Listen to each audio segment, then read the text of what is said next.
Bonjour à tous, ravi de vous retrouver pour cette nouvelle édition de Sénat 360. Voici les titres. Suite de l'examen du budget au Sénat et coup de projecteur dans cette édition sur les crédits dédiés à la justice. Les sénateurs saluent un effort budgétaire mais s'inquiètent de la faiblesse des moyens consacrés à l'administration pénitentiaire. Le débat à suivre. Emmanuel Macron peine à convaincre les Gilets jaunes. Le chef de l'État promet une concertation décentralisée dans les prochains mois. Pas de quoi calmer la colère des manifestants. Ils appellent déjà à une nouvelle mobilisation samedi. On en parle dans un instant. Elle est la seule sénatrice française à faire partie de la Commission internationale, souhaitant entendre Mark Zuckerberg sur l'implication de Facebook dans les fake news. À peine revenue de Londres, Catherine Morin-Desailly est l'invitée du Face à Face. Et je vous rappelle que vous pouvez réagir sur Twitter avec le hashtag Sénat360. Pour m'accompagner cet après-midi, on retrouvera Tam Tranui, salle des conférences, et Alexandre Poussard au cœur de l'hémicycle. Le multiplex, c'est tout de suite.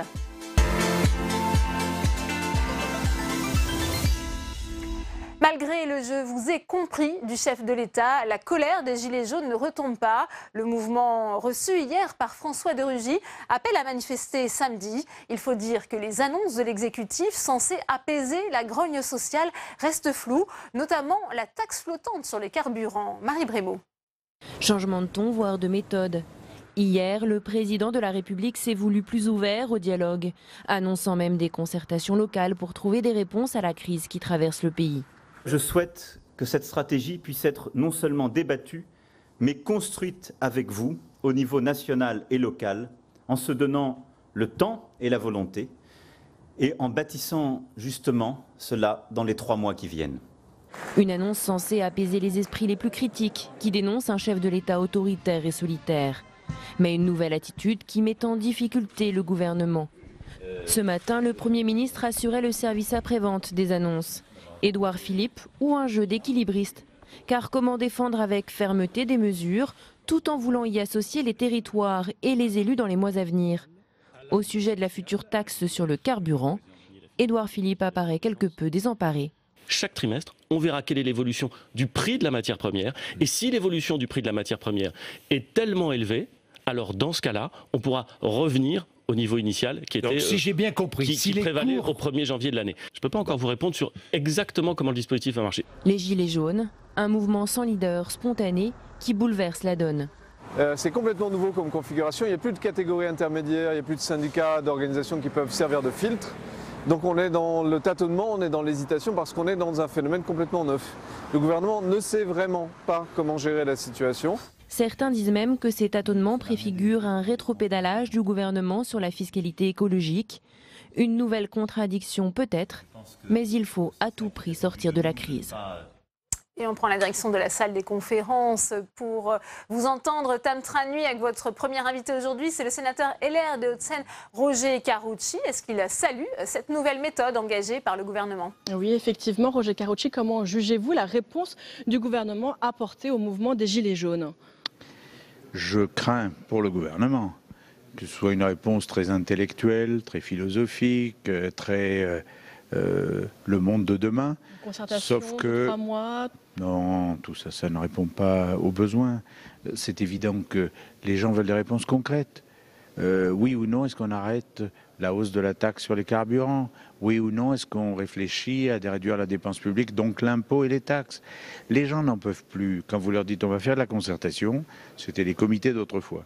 Quand vous leur dites ah oui mais attention parce que le monde en 2035, oui d'accord, enfin, monde en 2035. Il y a quand même un changement de ton dans le gouvernement. François de Rugy qui reçoit hier 2 Gilets jaunes et également Édouard Philippe qui ce matin dit qu'il est prêt à recevoir une délégation représentative, ce qui déjà en soi est une difficulté. Dès qu'il dit représentative, ça veut dire qu'on ne sait plus très bien s'il va les recevoir ou pas. Moi je pense qu'il y a, par définition, on l'a bien vu samedi dernier, il y a à la fois le fond de la revendication de gens exaspérés par les difficultés de la vie, les taxes, et puis ceux qui profitent du mouvement, soit par la récupération politique, soit par les dérapages des casseurs. Mais sur le fond, ça ne change rien. Au-delà des gilets jaunes, les gens sont exaspérés par la hausse des taxes. Il faut que le gouvernement réponde sur ça, pas pour dire on va faire de la concertation, on va regarder comment on peut trouver des solutions pour les années à venir. Tout ça, ça suffit, quoi. Je pense que c'est pas audible en ce moment. Ouais, d'une partie de la radicalisation du mouvement des Gilets jaunes. Est-ce que pour vous, il y a eu des contradictions au sein du gouvernement entre ceux qui ont parlé de peste brune quand ils ont parlé de ce mouvement, et puis maintenant on voit bien cette ouverture du débat qu'il y a par ailleurs parmi les membres du gouvernement? J'ai dénoncé, moi, l'utilisation de l'expression peste brune, mais je précise tout de suite que, de mémoire, le ministre qui a utilisé l'expression l'utilisait pour les casseurs des Champs-Élysées, pas pour l'ensemble du mouvement. Donc il faut relativiser. Ce qui est sûr, c'est que il faut arrêter de dire c'est les années 30, c'est les séditieux, c'est des ligueurs, c'est 6 février 34. Ça n'a aucun sens. Il y a un mouvement social simplement d'exaspération, de difficultés de vie, de baisse du pouvoir d'achat. Il faut répondre à ça. Les ligues dans les années 30, je ne parle même pas de la peste brune, c'était un mouvement politique anti-républicain, anti-parlementaire. Ça n'est pas grand-chose à voir avec le mouvement social que sont les Gilets jaunes. Vous l'avez dit, il y a eu peu d'annonces dans l'ensemble de la part du gouvernement. Il y a tout de même eu une inflexion sur le fond, le fait d'accepter des modulations de la hausse s'il y a bien justement une trop grosse augmentation du prix du baril, de la hausse de la fiscalité. Alors, ça a été débattu ici. Ce qu'on appelait autrefois la TIPP flottante et qu'on a peu appelé aujourd'hui la TICP. Oui, on en a parlé beaucoup et tout le monde a dit oui, mais en réalité, c'est très peu pratique à mettre en place, c'est forcément décalé dans le temps de 2 ou 3 mois et donc en réalité, c'est pas très utile. Moi, je pense que le gouvernement devrait dire bon, bah, très bien, on va ralentir la hausse, quitte à la neutraliser s'il faut, puis voilà. Mais je ne comprends pas, je dois reconnaître, je ne comprends pas ces demi-mesures qui, de toute façon, ne satisferont pas et qui, à mon avis, finiront par devenir de vraies mesures. Autant le faire tout de suite. Merci beaucoup, Roger Carucci, pour votre réaction. Merci à vous, Tam, pour cette première réaction. On s'intéresse à présent au débat budgétaire avec la suite de l'examen du projet de loi de finances. Et hier, contre toute attente, la majorité sénatoriale de droite a fait corps avec le gouvernement pour supprimer les aides fiscales dont bénéficiaient les particuliers qui hébergent des réfugiés. Quentin Calmy. Lors de la séance d'hier, c'était un peu le monde à l'envers. À l'occasion de l'examen d'une mesure sur l'accueil des réfugiés pendant la discussion budgétaire, la majorité de droite et du centre du Sénat est venue au secours du gouvernement. En cause, un article adopté à l'Assemblée nationale à l'initiative d'Aurélien Taché, un député En Marche. Il permet un crédit d'impôt de 5 € par jour avec un plafond de 1 500 € par an pour des particuliers qui accueillent un réfugié. Une mesure dont le gouvernement ne veut pas. Nous considérons, tant eu égard des montants que de la difficulté à vérifier, constater l'effectivité de l'accueil, que ce dispositif serait extrêmement difficile à mettre en place. C'est la raison pour laquelle le gouvernement souhaite la suppression. À la gauche de l'hémicycle, on soutient cette initiative, d'autant que cet accueil d'un réfugié serait encadré par une association. Il faut savoir que l'hébergement coûte, selon les dispositifs, entre 17 et 25 € la nuit, et que donc ce dispositif qui, d'une part, est très efficace en termes d'intégration, qui salue l'investissement de nos concitoyens dans cette démarche, permet aussi de faire face à un manque cruel de place. Sur les bancs de la droite, on dénonce une mesure qui n'est pas opérationnelle. Comment ils sont choisis? Qui décide? Dans quel cadre? Le geste est généreux, la pratique me paraît pour le moins compliquée. Une fois n'est pas coutume, la droite sénatoriale a donc supprimé une mesure En Marche, mais cette fois-ci à la demande du gouvernement.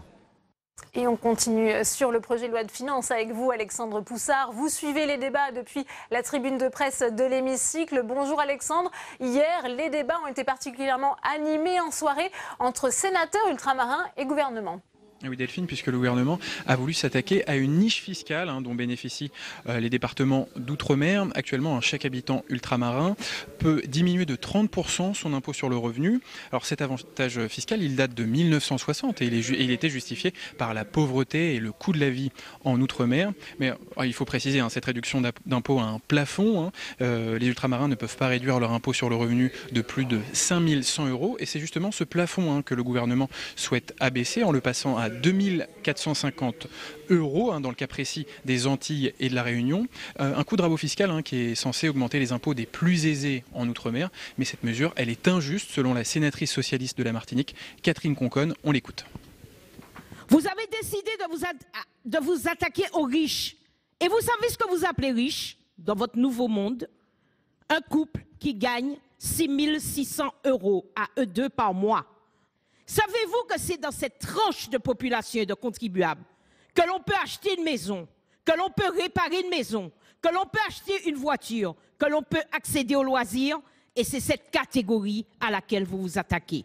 Permettez-moi de vous dire, je suis vraiment dans la déception la plus totale. Alors ce coup de rabot fiscal, il représente un gain de 70 millions d'euros pour l'État. Et avec cet argent, l'État veut financer des politiques de solidarité en Outre-mer. Et le secrétaire d'État, Olivier Dussopt, a défendu les politiques sociales du gouvernement en faveur de l'Outre-mer. On l'écoute. Vous me pardonnerez de le dire brutalement, mais il est compliqué, la ministre de l'Outre-mer, vous l'aurez dit comme moi, d'entendre qu'il y a une absence de solidarité quand, comme je l'ai dit, 2,1 milliards seront investis dans les plans de convergence, 50% de l'enveloppe des investissements hospitaliers seront consacrés aux Outre-mer, quand nous augmentons le périmètre budgétaire des Outre-mer de 300 millions d'euros en 2019. Et le Sénat a finalement calmé le jeu en lissant ce coup de rabot fiscal sur 2 années. Et notons que les relations entre les élus ultramarins et le gouvernement ne sont pas au beau fixe. Après la hausse de la fiscalité sur le rhum prévue dans le budget de la sécurité sociale, et notamment en plein mouvement des gilets jaunes dans les Outre-mer pour le pouvoir d'achat, et notamment à La Réunion. Merci beaucoup Alexandre, on vous retrouve tout au long de cette édition. On continue sur ce thème avec vous, Tam Tranui, avec la réaction de l'ancien ministre des Outre-mer, le sénateur socialiste de la Guadeloupe, Victorin Lurel. Victorin Lurel, d'abord, un mot d'explication sur cet abattement fiscal sur l'impôt sur le revenu qui existe pour les habitants d'Outre-mer. Pourquoi et qu'est-ce qui justifie cet abattement fiscal d'un point de vue même presque historique? Cela fait longtemps qu'il existe. Oui, c'est historique. Quelques années après la départementalisation en 1946, au début des années 60, on a estimé, pour faire venir des fonctionnaires de l'Hexagone et travailler au développement des Outre-mer, pour l'attractivité du territoire, pour la compétitivité des entreprises, et certains ont ajouté pour acclimater, si j'ose dire, le nouveau régime fiscal au territoire qui venait d'être départementalisé, il fallait ce différentiel fiscal, cette différenciation législative. Et pour vous, cela se justifie toujours? Pour quelle raison? Parce que vous prenez en pouvoir d'achat et en parité même de pouvoir d'achat, on peut dire ça, entre le coût de la vie là-bas, quels que soient les territoires, les 11 territoires habités, et en particulier les 5 DROM, départements et régions d'outre-mer, donc Guyane, Martinique, Guadeloupe, Réunion et aujourd'hui Mayotte. On peut mettre aussi Saint-Martin, Saint-Barthélemy, Saint-Pierre-et-Miquelon. Les coms du Pacifique, c'est encore autre chose. Il y a un différentiel considérable de coût de la vie. C'est la cherté. Moi-même ministre, alors ministre, j'avais fait des textes contre la vie chère. Et dans la loi égalité réelle, il y a aussi un ensemble de dispositifs pour lutter contre les situations de rente, les marges abusives et les pratiques anticoncurrentielles. Alors le gouvernement a choisi de modifier le plafond d'abattement. Concrètement, ça va concerner combien de personnes? Quel effet ça va avoir? C'est là qu'il y a une controverse. Il y a un vrai affrontement, si j'ose dire, avec le gouvernement. Les chiffres qui nous sont présentés ne sont pas justes. J'ai eu à le démontrer. Le sénateur Patient lui-même, pourtant sénateur En Marche, a eu à le démontrer. Ce qui a été présenté de manière astucieuse et avantageuse aux électeurs et aux contribuables, c'est faux. C'est pas 5% de gens, c'est-à-dire 50 000 citoyens qui seraient impactés. C'est plus de 87 000 personnes qui seraient impactées. C'est pas 70 millions, c'est pas 70 millions de recettes supplémentaires pour l'État. C'est plus de 200 millions. Ce sont des calculs simples sur la base des chiffres de la Direction générale des finances publiques, donc de Bercy, que ça a été fait. Donc au total, l'État présente ça comme une sorte de lutte contre les inégalités, mais ça va impacter les classes moyennes, beaucoup. Ça va diminuer la consommation, ça va donc impacter la croissance, ça va donc impacter l'emploi. Et quand on sait que c'est la consommation qui tire la croissance là-bas, le gouvernement est en train de jouer aux apprentis sorciers. Et est-ce que c'est mettre de l'huile sur le feu, par exemple, sur La Réunion, quand on voit déjà le mouvement qui est social qui existe, le mouvement des Gilets jaunes? Je le dis très clairement, oui, j'ai eu à le dire au meilleur niveau, c'est jouer avec le feu.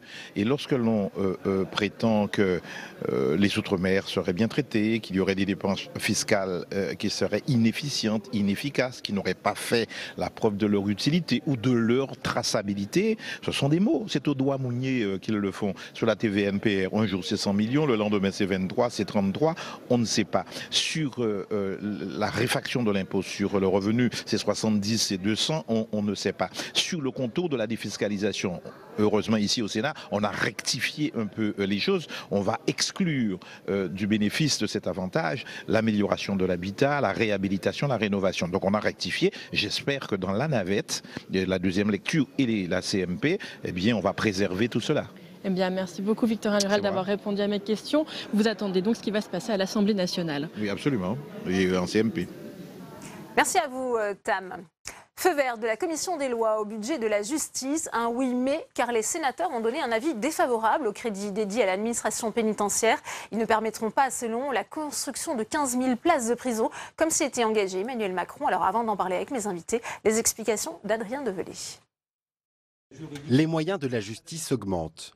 Son budget atteindra en 2019 les 7 milliards d'euros, soit une hausse de 4,5% par rapport à 2018. L'accent est mis sur les moyens alloués à l'administration pénitentiaire. 204 millions d'euros supplémentaires sont attribués à la gestion carcérale. Un effort est fourni sur l'immobilier pénitentiaire pour obtenir 7000 nouvelles places de prison d'ici 2022. La loi prévoit également le lancement de la construction de 8000 places supplémentaires. En tout, ce sont 15 000 places qu'Emmanuel Macron avait prévues avant la fin de son mandat. Au Sénat, le rapporteur de la mission justice regrette que le président ne respecte pas cette promesse. Il y a un engagement du président de la République sur la création des 15 000 places, engagement qui ne sera pas concrétisé sur la durée de ce quinquennat, mais avec donc une perspective au-delà de 2022. Il faut donner à la pénitentiaire les moyens humains avec création de nouveaux postes, et puis aussi les moyens matériels avec les créations de nouvelles places de prison qui sont indispensables aujourd'hui. En plus de ces nouveaux moyens, la loi prévoit la création de 524 nouveaux postes de surveillants. En tout, ce sont 1300 emplois supplémentaires dans la justice qui sont prévus dans la loi. Une partie des nouveaux postes sera allouée à la numérisation de la justice, une mesure chère à la garde des Sceaux Nicole Belloubet, qui espère ainsi améliorer la justice sur Internet et démocratiser l'accès aux droits. Enfin, le budget 2019 prévoit aussi l'amélioration de la protection judiciaire de la jeunesse, d'abord dans son aspect le plus répressif, avec la création de 20 centres éducatifs fermés.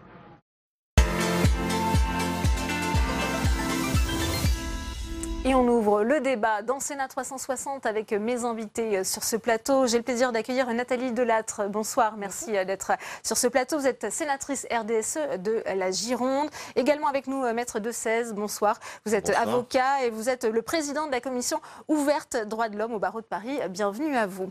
Maître Dupéret est également sur ce plateau. Vous êtes également avocat, animateur du comité Juristes en Marche. Et j'accueille enfin François-Noël Buffet. Bonsoir, sénateur LR du Rhône. Vous êtes vice-président de la commission des lois, tout comme Nathalie Delattre, vous vice-présidez également cette commission, je le disais, qui a donné un avis favorable à ces crédits de la justice. Ils seront examinés samedi en séance. Je le disais, c'est un oui mais des sénateurs.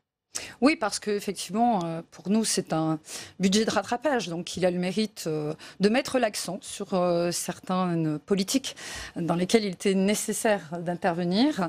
Après, au nom de mon groupe, j'ai effectivement, par rapport aux places de prison, une opinion un peu différente que celle du Sénat, puisque je pense que les places de prison sont un mauvais débat. Je crois que c'est un débat très populaire, voire un peu populiste. Moi, je pense qu'aujourd'hui, il faut rénover les places que nous avons. Et aujourd'hui, il faut que l'on conçoive la prison différemment. 61% de récidive. On s'aperçoit que la prison ne remplit plus son rôle et qu'il faut que nous construisions autre chose que des prisons. 28% de gens qui ont des problèmes psychiatriques. Quand on est schizophrène en prison, on n'a pas d'avenir. Il faut que l'on soit dans des établissements spécialisés. Quand on est délinquant sexuel en prison, on n'est pas réparé. On va venir sur cet aspect sujet justement de l'administration pénitentiaire dans un instant. François-Noël Buffet, si je reviens quand même à ce qui a été voté et accepté par le Sénat, c'est une progression globale de 4,5% pour atteindre 7,29 milliards d'euros. Ça correspond à ce qu'avait demandé le Sénat, qui avait fait un gros travail, hein, on le rappelle, sur le redressement de la justice il y a 18 mois. Ça correspond très partiellement à ce qu'a demandé le Sénat. Parce que je rappelle que dans le texte, c'est une programmation sur 5 ans et que le Sénat avait une programmation budgétaire beaucoup plus importante, nettement plus importante, pour remplir l'ensemble des objectifs qui étaient les nôtres. Quand la circonstance, il se trouve que la première année, nous sommes sur le même chiffre, mais nous ne sommes pas sur les mêmes chiffres sur les années suivantes. C'est-à-dire que le gouvernement actuel baissera le budget qu'il consacre à la justice dans les années qui viendront, alors même que le Sénat avait prévu, au contraire, une augmentation, singulièrement sur la fin de période. Donc, mais la fin de période correspondant à la construction, en particulier des places de prison, que ne fera pas le gouvernement, puisque le gouvernement a décidé de ne pas tenir son engagement pris au moment de l'élection présidentielle de 15 000 places, puisqu'il n'en fera que 8 000 pour en faire ensuite 7 000 pour en faire ensuite 8 000 postérieurement. Donc on est sur un timing très différent, mais il est vrai que pour l'année 2019, nous sommes sur le même chiffre. En revanche, il y a une discordance, ou en tout cas des points d'inquiétude, voire même des points de discordance sur le fond. Maître Dupéret, quel regard portez-vous sur ce budget, sur ces crédits dédiés à la justice indigent, nous dira dans un instant Maître Dessaize. Alors indigent, j'espère qu'il ne le dira pas, parce que ça serait très exagéré. Donc c'est un budget... Il dira pire, puisqu'il a parlé d'une justice en voie, je vous cite, de clochardisation. Oui, c'est pas lui qui l'a dit, et ça repose sur des chiffres qui justement nous ont amenés à faire un programme une programmation de la justice sur 5 ans, qui prévoit une augmentation de 24% du budget de la justice. Donc c'est vrai que le constat, on l'a écrit, hein, nous au comité Jurem, il y a plus de 6 mois maintenant, le constat en matière de justice est amer et partagé. On sait très bien qu'il y a des problèmes, il y a des solutions à trouver, et c'est pour ça qu'il y a un effort budgétaire tout à fait conséquent qui est fait. Contrairement à ce que monsieur le sénateur vient d'indiquer, le budget de la justice ne va pas baisser dans les années à venir. Hein. Vous étiez à 33% d'augmentation, vous êtes à 20%, vous venez de l'annoncer. 33,8 pour le Sénat contre 23,5. Pour être très très clair, c'est fondamental, il n'y aura pas de baisse du budget de la justice. Ce qui est vrai, c'est que la progression qui est prévue dans la loi de programmation est inférieure à celle que souhaitait le Sénat. Pour une raison qui est assez simple, c'est que la France a par ailleurs des contraintes budgétaires qui sont très importantes, et c'est aussi à l'aune de cela qu'il faut apprécier cet effort budgétaire tout à fait conséquent. Et cette année, c'est 4,5%, ce sera encore plus l'année prochaine, pour un effort total d'augmentation de 1,3 milliard du budget de la justice sur l'ensemble du quinquennat. Alors, votre réaction, Maître Dessaize, disiez-vous, cette justice, elle est en voie de clochardisation. Oui, et depuis un moment, hein, il ne faut pas être injuste avec ce gouvernement. C'est un mouvement qui a été soigneusement initié par les majorités qui se sont succédées. Donc personne ici ne peut se commettre d'office pour la défense du justiciable et de son accès au droit. Parce que ce qui est symptomatique dans toutes les interventions sur la réforme de la justice en cours, c'est de voir quels sont les impératifs qui l'ont gouverné. Et c'est la victoire de la Commission des finances sur la Commission des lois. C'est-à-dire qu'on ne vous parle que de chiffres, et c'est important, étant donné l'état du pays, mais on ne vous parle pas du fond, c'est-à-dire quelle justice nous voulons. Tout le monde est d'accord pour réformer la justice. Personne n'arrive avec un projet, et un projet qui tienne compte de quoi? De l'accès du justiciable à ce service public. Et qu'est-ce que consacre ce projet de loi? C'est la déjudiciarisation. C'est-à-dire que vous allez être contraint d'avoir recours à des modes alternatifs de règlement des différends. La loi prévoit même que ce sera un préalable nécessaire à la saisie du juge. Donc les citoyens se posent une question simple. Je paye des impôts. Pourquoi? Puisque je vais devoir financer le règlement de mon différend. C'est une question sur le consentement à l'impôt, justement, qui occupe les débats. Alors, Maître Dupéret, ensuite... Oui, parce que c'est vrai que ce préalable va exister. Pourquoi? Parce que les modes alternatifs de règlement des litiges, ils marchent très souvent. Ça permet de résoudre rapidement, de manière amiable, un contentieux qui, sinon, durerait des années et serait très acrimonieux devant un tribunal. Il ne sera pas forcément payant, hein, ce mode alternatif. Et vous savez, la garde des Sceaux l'a annoncé, il y a 3 modes alternatifs, la conciliation, la médiation et la procédure participative. La procédure participative, elle ne coûte que ce que vous coûte l'avocat. Hein, vous n'avez pas du tout besoin de faire appel à un centre de médiation. Mais on n'a pas attendu le projet de réforme. La procédure collaborative, on l'a mise en place il y a 10 ans. Exactement, tant mieux. Mais sauf que là, le juge pourra enjoindre les parties à avoir recours à ce nouveau service. Et la conciliation, il y a des conciliateurs de justice bénévoles. C'est pas le juge qui a recours, c'est le justiciable qui a recours. J'entends bien, mais donc le conciliateur, c'est un bénévole, c'est gratuit. Donc c'est un préalable qui peut tout à fait être gratuit si les justiciables le souhaitent. Nathalie Delattre. Écoutez, moi, j'ai un exemple la justice prud'homale. Emmanuel Macron est intervenu dans la justice prud'homale. On le voit, il a voulu simplifier. Aujourd'hui, on s'aperçoit que le justiciable a de moins en moins accès à la justice prud'homale. Et je pense que nous aurons le même problème dans ce que vous préparez. Il y avait 2 feuilles à remplir avant. Depuis que nous avons eu les modifications Macron, on a un dossier de 8 pages. La plupart du temps, les gens poussent la porte et renoncent. Alors effectivement, on peut acter du fait qu'il y a moins de saisies, mais il y a par contre beaucoup plus de frustration à l'extérieur. François-Noël Buffet. Oui, moi je partage le point de vue selon lequel le texte qui est proposé par le gouvernement, qui est voté par l'Assemblée nationale, qui n'est pas celui que le Sénat a voté d'ailleurs, c'est effectivement la sortie du justiciable du tribunal. Et que tout est fait pour que le justiciable finalement rencontre le plus tard possible son juge. Et ça n'est tout de même pas normal et acceptable quand, par exemple, on va donner au directeur de la CAF la liberté de pouvoir fixer le montant des pensions alimentaires. Aux dernières nouvelles, je n'ai pas vu qu'une modification législative comme quoi le directeur de la CAF était un magistrat. Ça pose quand même quelques difficultés. C'est un exemple parmi d'autres. Donc on sent bien que c'est cette volonté-là. Elle n'obéit pas à une volonté de justice, en tous les cas pas totalement. Elle obéit d'abord à une volonté d'économie budgétaire. Et on voit ça, c'est un sujet de fond. Mais c'est la même chose pour la numérisation, en tous les cas, de certaines procédures. Où on n'aura même pas accès au juge et ce sera très compliqué d'avoir accès à ce magistrat-là. Il y a quand même un souci sur le fond. Parlons de l'aide juridictionnelle. Aujourd'hui, nous introduisons un amendement, l'amendement Mézard. Aujourd'hui, c'est 8 millions d'euros, alors qu'il en faut, on le sait, l'étude d'impact l'a montré, il en faut 24 millions. Donc, on est évidemment sur une sous-estimation. Donc, il va falloir effectivement prendre la mesure de ce que vous proposez et la traduire aussi en chiffres, même si derrière, ce qui nous intéresse, c'est l'humain. A rejeté ce débat-là pendant le débat au Sénat. Maître Dupéry, ensuite. Soyons un tout petit peu sérieux. Donc, mais nous sommes très sérieux. Oui, donc quand on nous dit, oui, ce projet... Vous verrez ce qu'on dit. Oui, mais je suis avec attentivement tout ça. Quand on dit il est mu par une logique d'économie, il faut quand même rappeler encore une fois que c'est un budget qui sera en augmentation de 25% sur 5 ans. Ce n'est pas un sujet sur lequel on va rogner et sur lequel on va baisser les budgets. Parlons de l'aide juridictionnelle, c'est intéressant. Vous savez que le projet de loi de justice, il a rendu la représentation obligatoire par avocat, la représentation obligatoire dans de nouveaux domaines. Sur le budget. Et si, c'est tout à fait faux de le dire. Le budget va augmenter de 28 millions d'euros l'année prochaine pour l'aide juridictionnelle. Et sur l'ensemble du quinquennat, il va quasiment doubler pour l'aide juridictionnelle. C'est tout à fait considérable. Il y a 3 causes à cela. Il y a le relèvement du plafond dans le cadre duquel nos citoyens peuvent avoir accès à cela. Il y a la revalorisation de l'unité de valeur. Et il y a aussi le fait que le champ va être étendu parce que les avocats seront obligatoires dans de nouveaux domaines. À côté de ça, on vous dit qu'il y aura moins de juges. La vérité, c'est qu'il y aura plus de juges. Le projet prévoit l'embauche de 100 nouveaux juges, et ça ne paraît pas considérable, mais c'est un renversement de tendance par rapport à ce qui existe depuis 10 ans.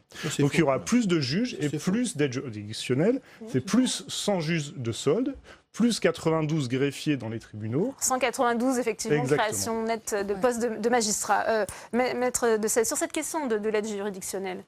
Oui, alors il y a une part d'artifice. Oui. D'abord, il est faux de prétendre que le projet de loi a prévu la revalorisation de l'unité de valeur. Rien, aucune disposition à cet égard. Deuxièmement, l'augmentation du plafond, c'est le problème de l'affectation de l'aide juridictionnelle. Mais qu'est-ce que c'est que l'aide juridictionnelle? Qu'est-ce que c'est qu'une unité de valeur? C'est l'indemnisation du travail de l'avocat au bénéfice du justiciable. Aujourd'hui, elle est parfaitement symbolique. Je vais vous dire combien touche un avocat qui fait un divorce qui peut durer plusieurs années. C'est de l'ordre de 600 €. Je vais vous dire combien coûte une comparution immédiate à l'État pour indemniser un avocat qui passe la journée à étudier le dossier, à voir le prévenu et à défendre sa cause. C'est de l'ordre d'une 50aine d'euros. Donc, en réalité, et même si on rend le ministère d'avocats obligatoire dans de nouveaux domaines sans avoir le budget en face et sans reconsidérer la qualité du travail fourni, ça veut dire que quelle que soit la bonne volonté des confrères qui travaillent à l'aide juridictionnelle, Ça veut dire que cette indemnisation confine au mépris de la cause qu'ils ont le devoir de défendre. Et si on veut une justice de qualité, il ne suffit pas d'augmenter le nombre de greffiers, qui est encore très insuffisant, même à l'heure de la dématérialisation. C'est ça qui est hallucinant, c'est que ce budget qui se prétend prospectif n'intègre pas les nouveaux modes de fonctionnement des tribunaux et continue à raisonner comme au XIXe siècle. Par conséquent, vous pouvez donner une enveloppe de modernité comme au nouveau tribunal de Paris. Si à l'intérieur, vous continuez à cultiver le conservatisme et l'immobilisme, le service rendu aux justiciables et aux auxiliaires de justice que sont les avocats continuera à donner lieu à un sentiment déceptif et contribuera à l'éloignement de la confiance que les Français placent dans l'œuvre de justice. Il y a débat sur cette question des créations de postes de magistrats, Nathalie Delattre. Oui, effectivement, parce que ce n'est jamais suffisant. Aujourd'hui, on voit que le budget, c'est 62% de la part ressources humaines. Et ensuite, on a beaucoup de dépenses sur l'immobilier, malheureusement. 450 millions d'euros d'investissement pour l'immobilier judiciaire, c'est ce que prévoit le texte du gouvernement. Tout à fait. Mais ça ne laisse pas, comme le dit effectivement notre avocat, c'est la part de l'humain, c'est effectivement toute cette évolution qui doit être prise en compte. C'est-à-dire qu'en fait, nous sommes sur des dépenses dites rigides, les dépenses rigides. Et en fait, ce que nous souhaitions et ce que nous souhaitons, c'est un nouveau souffle et faire effectivement construire cette justice du 21e siècle. Eh bien non, là, nous sommes effectivement sur une justice du 20e. Alors, pardon, avant de poursuivre ce débat, on va repasser par la salle des conférences où nous attend Tam Tragny avec votre collègue centriste. C'est le sénateur Yves Détraigne. Tam, quel regard porte-t-il justement, lui, sur ce budget qui sera débattu, je le rappelle, samedi, puisque l'examen du projet de loi de finances a pris du retard? Effectivement, un budget justice en hausse de 4,5% fait valoir la garde des Sceaux. Mais est-ce que c'est pour autant suffisant par rapport au retard pris par la justice en France quand on considère les durées de traitement des dossiers, les problèmes de moyens qui sont énormes, on le sait, dans la justice en France? On part de très loin. Alors c'est un gros effort qui est fait, mais il faut qu'il dure pour qu'on puisse rattraper les retards. D'autant plus qu'on n'entre pas dans un métier de la justice du jour au lendemain. Il y a des formations, notamment pour les magistrats, mais aussi dans la pénitentiaire et dans l'ensemble des fonctions de la justice. Le cap est donné, mais il va falloir attendre quelques années pour que l'on en voit les résultats. Justement, quand on parle de cela, on pense également à la programmation des moyens de la justice. Le gouvernement promet plus 24%, 25% sur le quinquennat. Est-ce que pour vous c'est suffisant? On sait que le Sénat avait demandé plus. Oui, le Sénat avait demandé plus parce qu'on connaît depuis longtemps la situation catastrophique de notre justice dans le pays. Mais je crois que l'effort qui est fait, même s'il n'est pas suffisant, j'allais dire, pour régler l'ensemble des problèmes, va dans la bonne direction. C'est en tout cas sur cette base que j'ai proposé à la commission des lois du Sénat de donner un avis favorable sur les crédits de la justice. Un avis favorable, mais dans les mais, il y a notamment l'administration pénitentiaire et notamment le projet d'Emmanuel Macron. Candidat, c'était plus 15 000 places et on en est loin. On l'a vu au niveau du nombre de constructions de places prévues finalement par le quinquennat du président. Oui, tout à fait. Mais il faut se rendre compte aussi qu'au-delà des constructions nouvelles, il faut mettre, aux normes les prisons. Aujourd'hui, normalement et depuis des années, chaque prisonnier, chaque détenu devrait être dans une cellule individuelle. On est loin de ça et ça n'est pas toujours réalisé ou comme il le faudrait là où on a des détenus dangereux. Donc il faut vraiment reprendre, avant de faire plus, il faut déjà reprendre l'existant. Eh bien, merci beaucoup Yves Détraigne pour votre réaction. Merci à vous, Tam. On va poursuivre ce débat en plateau et notamment, Tam Tragny, aborder cette question du délai de traitement des affaires. Alors, est-ce que, Maître Dupéry, vous pensez que le budget qui va être voté prochainement va justement permettre de réduire ce délai ? Oui, tout d'abord, je voulais dire que je ne voudrais pas qu'on me fasse dire en creux ce que je n'ai pas dit. Alors, c'est un débat budgétaire, donc effectivement, on parle de chiffres. Mais on sait très bien qu'il y a une réalité, il y a des gens derrière. Et effectivement, il n'y a aucune des mesures qui n'est pas fondée sur des constats. Et effectivement, il y a une des volontés, c'est de raccourcir le temps de traitement des dossiers. Et les modes alternatifs sont un parfait exemple parce que c'est vrai que dans plus de la moitié des cas, on peut résoudre les litiges à l'amiable avec l'aide d'un avocat, d'un médiateur ou d'un conciliateur dans des délais qui sont beaucoup plus brefs que devant les juridictions judiciaires où il y a des audiences de mise en détail, il y a des audiences, il y a des renvois et où ça peut prendre beaucoup plus de temps. Donc effectivement, ça ne veut pas dire qu'on n'a pas accès à la justice, c'est un mode alternatif de rendre la justice. Donc effectivement, il y a beaucoup de choses qui sont faites dans ce... Un autre sujet peut-être, c'est qu'il faut aussi souligner que la France est un des rares pays où la justice est totalement gratuite, notamment pour l'usager ou le justiciable. Et ça, il y a des études européennes qui l'ont rappelé encore récemment. On a un budget qui est un peu en deçà, par exemple, de la Norvège ou de la Finlande en matière de justice. Ce qu'on rappelle les chiffres, la France, elle se situe au 23e rang de l'Union européenne, justement, en matière de budget. Je rappelle, l'Allemagne, par exemple, dépense 150 € par habitant, la Grande-Bretagne 135, la France seulement 75 €. Alors, c'est très important. Je pense que c'est la CEPIJ qui a rendu ces chiffres. Tous les pays qui sont devant nous dans ce classement sont des pays où l'usager finance une partie de la justice qu'ils ont fait usage. C'est pour ça que la semaine passée, avec 15 autres juristes, j'ai signé une tribune pour dire qu'il fallait, alors peut-être pas rétablir le timbre, parce que c'est un sujet qui, en plus, dans le contexte politique, nous semble trop sensible. De nouvel impôt, de nouvelles taxes, ça passerait? Non, pas du tout. C'est une contribution de l'usager aux frais de la justice, et notamment des usagers qui ont le plus important moyen, notamment en matière commerciale. François-Noël Buffet. Oui, moi je voudrais redire ce que disait Yves Détraigne, qui était co-rapporteur avec moi sur le texte. En matière pénitentiaire, nous avons besoin de poser le problème sérieusement. C'est-à-dire qu'aujourd'hui, l'encellulement individuel est quasiment à l'heure, en dehors de ceux qui exécutent des peines longues, c'est un autre sujet, et que nous avons besoin de résoudre d'abord, en priorité, ce sujet-là et ce problème-là. Donc il faut des places. Il n'y a pas d'autre solution que de créer des places. Mais en même temps, si je puis me permettre, l'enjeu n'est pas simplement de placer les gens en détention, c'est aussi d'avoir d'autres modes de sanctions qui soient plus adaptés ou d'autres lieux de retenue privative de liberté qui soient plus adaptés à l'infraction commise pour avoir une politique cohérente. Ça, pour l'instant, nous ne le voyons pas encore. C'est un des objectifs qui est annoncé, mais on ne le voit pas suffisamment clairement. Et en tous les cas, cet objectif ne peut pas être atteint si on ne réalise pas ces places de prison. Dernier point sur lequel je voudrais insister, quand on disait tout à l'heure qu'on voulait que le justiciable s'éloigne de son juge. Il y a quelque chose d'un peu exotique dans le texte. Il y a une proposition d'audience sans débat qui est prévue. Ça veut dire que les dossiers seront déposés au greffe ou du magistrat, il ne verra personne. Les avocats peut-être s'ils viennent déposer le dossier, et en tous les cas, pas les justiciables. Enfin, pour nous, c'est regrettable, ça. Puisque d'ailleurs, c'est une méthode qui existe. Hein. Oui, les avocats déposent leur dossier quand ça peut arriver. Ça peut arriver. Je ne dis pas que c'est régulier, mais il peut arriver que dès lors qu'il n'y a pas de discussion majeure, on dépose son dossier et c'est jugé. Enfin, instituer le principe d'une audience sans présence des parties, ça pose quand même une vraie question en termes d'accès à la justice pour le justiciable, tout simplement. N'oublions pas que la justice, elle est faite pour, régler les litiges et faire tomber les tensions. Si vous ne permettez plus au justiciable de voir son juge, les tensions peuvent rester. Maître de 16. Oui, pour être tout à fait précis, le dépôt des dossiers, c'est dans les matières où la procédure est écrite et où par conséquent il n'y a pas matière à plaider. Donc si vous voulez, moi ça ne me choque pas. Ce qui serait choquant, c'est qu'il n'y ait plus d'accès au juge quand le justiciable veut faire exprimer quelque chose d'autre, et c'est souvent un ressenti qui a une couleur sur le dossier qui va l'imprégner. La deuxième chose, on vous parle des modes alternatifs de règlement des conflits qui seraient susceptibles de régler un cas sur deux.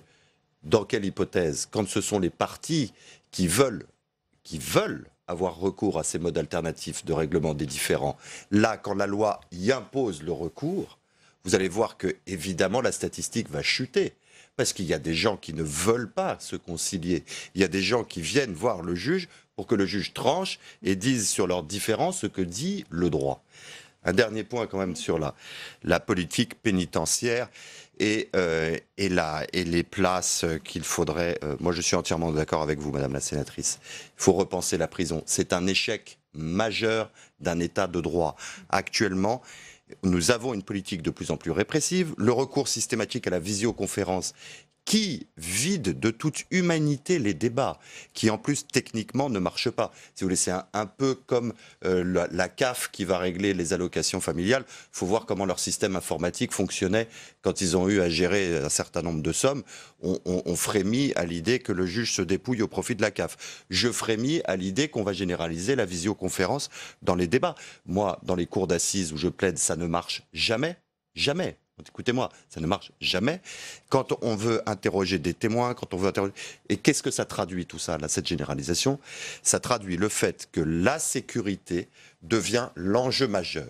La difficulté à constituer des escortes. On réduit tout ça à un coût et résultat, on interdit l'accès aux juges parce qu'on a peur des coûts que ça génère pour la logistique de l'audience. Le fond de l'audience, ce n'est pas la logistique d'accompagnement du prévenu ou de l'accusé. Le fond de l'audience, c'est d'entendre le prévenu ou l'accusé avant d'entrer ou non en voie de condamnation. Nathalie Delattre, ça vous fait réagir, ces préoccupations autour des coûts de logistique Oui, tout à fait. Mais je voudrais quand même, pour ne pas vous laisser une mauvaise impression du Sénat, vous dire quand même que nous avions une collègue qui rapportait sur la protection judiciaire et de la jeunesse et que nous avons noté positivement l'accroissement du budget, puisqu'il y a une volonté de créer des centres éducatifs fermés supplémentaires. Encore une fois, budgétairement parlant, c'est intéressant, mais il faut voir humainement ce que ça revêt et est-ce que ce sera véritablement un point positif. Notamment sur les crédits concernant la réinsertion, ils ne sont pas au rendez-vous, Maître Dupéré. Ce que dit le Sénat. Alors je ne sais pas, alors effectivement on peut toujours en vouloir plus, mais alors si vous voulez, il y a un procès qu'on nous fait souvent, c'est de déshumaniser. Alors franchement, moi je n'aurais pas créé un comité sur la justice au sein d'En Marche si ça ne m'intéressait pas et si mon but c'était absolument de la déshumaniser, il ne faut pas exagérer quand même. Et justement, il y a un nouveau paradigme sur le sens de la peine, et là je dois dire que la position du Sénat n'est pas très claire, c'est qu'on dit, mais vous auriez dû vite construire 15 000 places de prison, quelles qu'elles soient.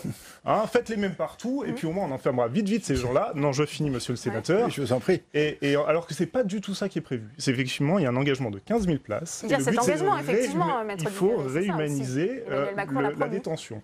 Et 15 000 places, alors on peut refaire n'importe comment 15 000 en 5 ans, c'est pas notre idée.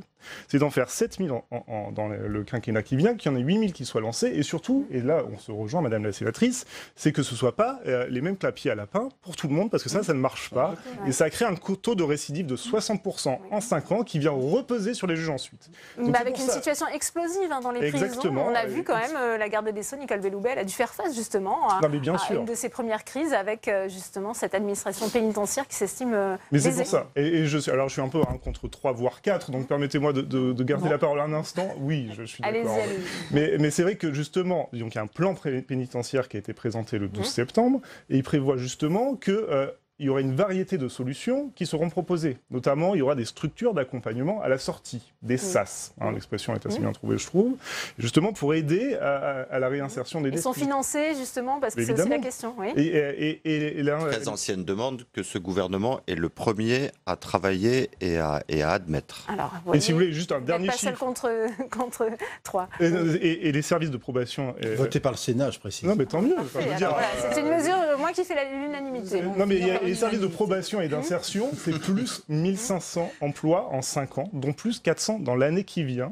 Et c'est aussi une mesure importante, c'est que ces fonctionnaires sont des fonctionnaires de catégorie A. Désormais, ça veut bien dire la valeur qu'on veut donner à leur travail. Je voudrais quand même défendre la position du Sénat à l'occasion de ce texte où nous avons notamment beaucoup travaillé en matière d'exécution des peines. Et nous avons voulu autonomiser un certain nombre de peines, c'est-à-dire des peines qui étaient accessoires à des sanctions deviennent des peines principales, justement pour donner au tribunal correctionnel toute liberté de pouvoir choisir la peine la plus adaptée au justiciable qui est en face de lui. Ça paraît absolument nécessaire. Cela nécessite par ailleurs que les études présententielles soient faites rapidement, de qualité, et que ça fonctionne. Mais ce n'est pas incompatible avec le fait qu'il faille régler le problème des prisons et la situation inadmissible d'une partie de nos prisons. Donc il faut bien, à un moment ou à un autre, mener la bataille, j'allais dire, en même temps, de deux manières. Je voudrais insister sur un point où nous avions sollicité, mais c'était trop tardif, que l'on ait une modification de l'échelle des peines et un travail de fond sur l'échelle des peines. C'est Madame le garde des Sceaux qui, en séance publique, nous a dit qu'il n'en était pas question, qu'elle ne voulait pas le faire, qu'elle n'abordait pas ce sujet, et qu'en la matière, ce sujet n'était pas l'objet de son texte. Nous ferons ce travail en interne au Sénat, car il faut là aussi reposer ce problème de l'échelle des peines, simplifier la problématique en tous les cas, pour essayer d'être le plus efficace possible, et qu'effectivement, la prison n'est pas la seule solution, il en existe d'autres, encore faut-il que les moyens soient bien en place, et que les outils pour réaliser le projet le meilleur, en tous les cas la réponse la meilleure, soit parfaitement adaptée. Donc nous ne sommes pas les uns et les autres extrêmement éloignés de la manière de faire. La question qui se pose, c'est comment on y va, avec quels moyens et dans quelle temporalité. Et je pense que là, on n'est pas dans la temporalité nécessaire. Nathalie Delattre, c'est qu'un problème de temporalité selon vous. On parlait justement de ces crédits qui seront examinés samedi et vous disiez avoir une position un peu différente justement de celle de vos collègues sénateurs. Oui, parce que effectivement, là, on parle de 15 000 places de prison. Moi, je parle de 28% de gens qui ont des problèmes psychiatriques et qui aujourd'hui ne sont pas soignés en prison. Donc, il faut aujourd'hui plutôt annoncer la construction d'hôpitaux psychiatriques. J'en ai un à Cadillac, qui est un centre fermé, qui répond à cette demande. Aujourd'hui, nous avons 28% de personnes qui sont en détention provisoire. Alors oui, je comprends qu'on détienne provisoirement, puisqu'on est tous présumés innocents, que l'on puisse détenir quand on est criminel, quand on a commis un viol, quand on a commis des atteintes sur enfants.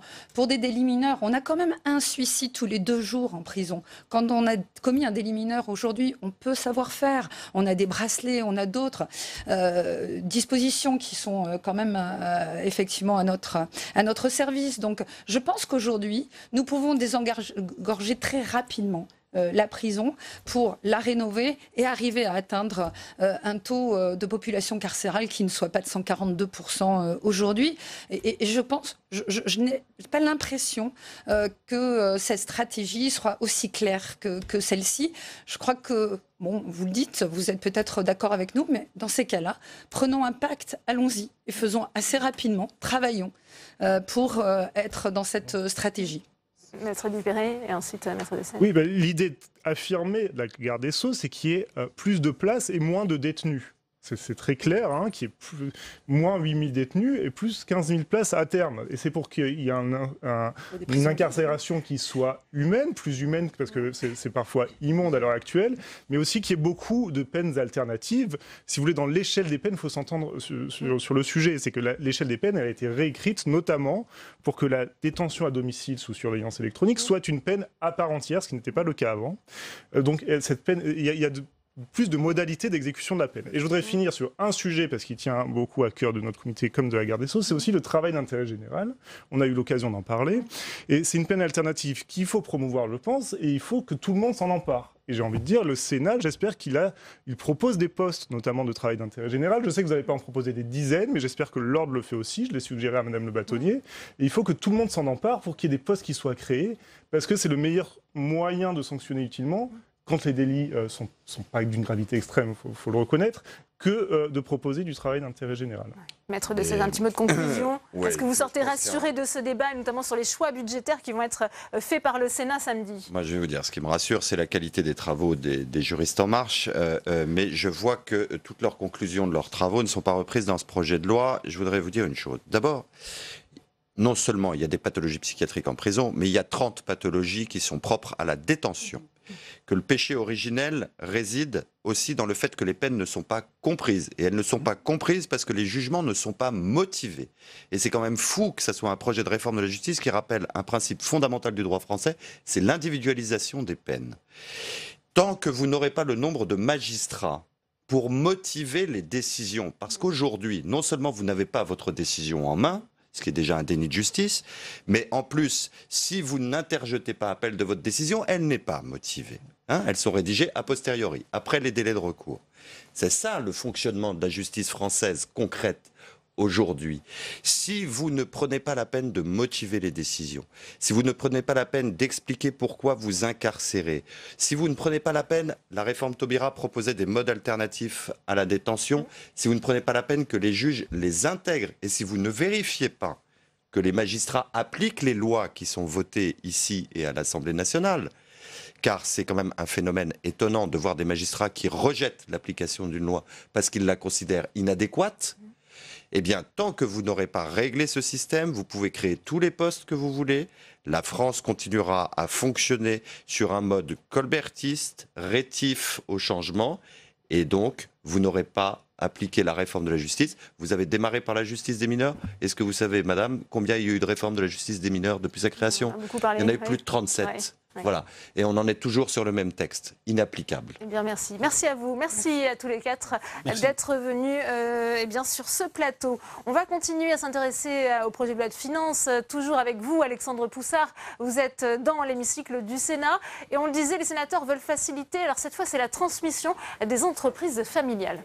Oui, Delphine, le Sénat vient de supprimer tous les impôts à payer en cas de transmission d'entreprise au sein d'une même famille. Alors cette mesure, elle favorise le capitalisme familial qui est perçu comme plus stable, plus durable pour l'économie française. Et cette mesure, elle était notamment portée par les sénateurs centristes et Olivier Cadic, chef d'entreprise basé au Royaume-Uni. Et selon lui, il faut muscler l'appareil productif français et s'aligner sur certains pays comme le Royaume-Uni, le Portugal ou la Suisse qui ont exonéré ces transmissions d'entreprise familiale. Alors cette mesure, elle a profondément divisé la majorité sénatoriale, composée de la droite et du centre, car certains sénateurs ont pointé le risque d'inconstitutionnalité en vertu du principe d'égalité devant l'impôt, puisque cette exonération, elle favoriserait certains citoyens actionnaires plutôt que d'autres. Et il a même fallu un vote assis debout pour départager les sénateurs sur cet amendement. Et c'est finalement la voie du capitalisme familial qui l'a emporté.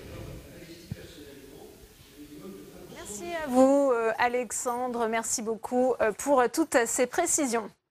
La pression s'accentue sur Mark Zuckerberg, le patron de Facebook, qui a refusé 2 auditions de parlementaires britanniques et canadiens à propos des récents scandales qui ont frappé le réseau social, fait désormais face à une coalition de 10 pays. Hier, ces élus ont appelé à la création d'un système mondial de gouvernance de l'Internet. Les explications de Maïla Mandi. Un siège vide avec le nom de Mark Zuckerberg, une manière pour la Commission internationale de signifier son agacement face à l'absence du PDG de Facebook. Ce mardi à Londres, des parlementaires de 10 pays, dont la France, espéraient la présence de Mark Zuckerberg. Le but de cette audition, qu'il s'explique sur la circulation des fausses informations ou fake news sur Facebook. À la place, le vice-président de Facebook, Richard Allan, venu s'exprimer, a vivement défendu le PDG de la société sans donner de réponse claire aux questions des parlementaires.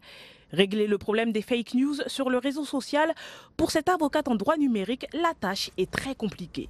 Je ne pense pas que ce soit une décision politique ou une loi qui permettra de supprimer les fake news. On n'a pas face à nous un être humain qui agit comme un être humain. On a face à nous des petits logiciels, des algorithmes. Début novembre, le Sénat a rejeté une seconde fois la proposition de loi contre les fausses informations, considérant le texte inefficace, voire dangereux.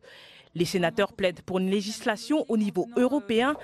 Les experts du monde numérique, eux, attendent des politiques une démarche moins dépendante des réseaux sociaux étrangers. C'est aux acteurs européens, effectivement, de construire leurs alternatives comme les Chinois le font, pour assurer, finalement, faire en sorte que finalement nos valeurs en matière d'information, en matière de droit aussi des données personnelles, de la privacy sur les données personnelles, soient mieux respectées.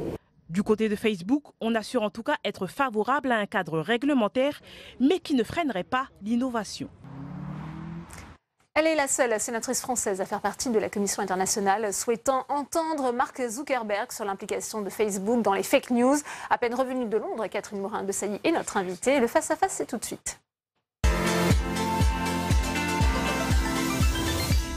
Bonsoir Catherine Morin-Desailly. Bonsoir à vous. Merci d'être avec nous, présidente de la Commission de la Culture ici au Sénat. Alors je le disais, vous revenez de Londres. Qu'avez-vous entendu et que proposez-vous justement avec cette grande commission internationale?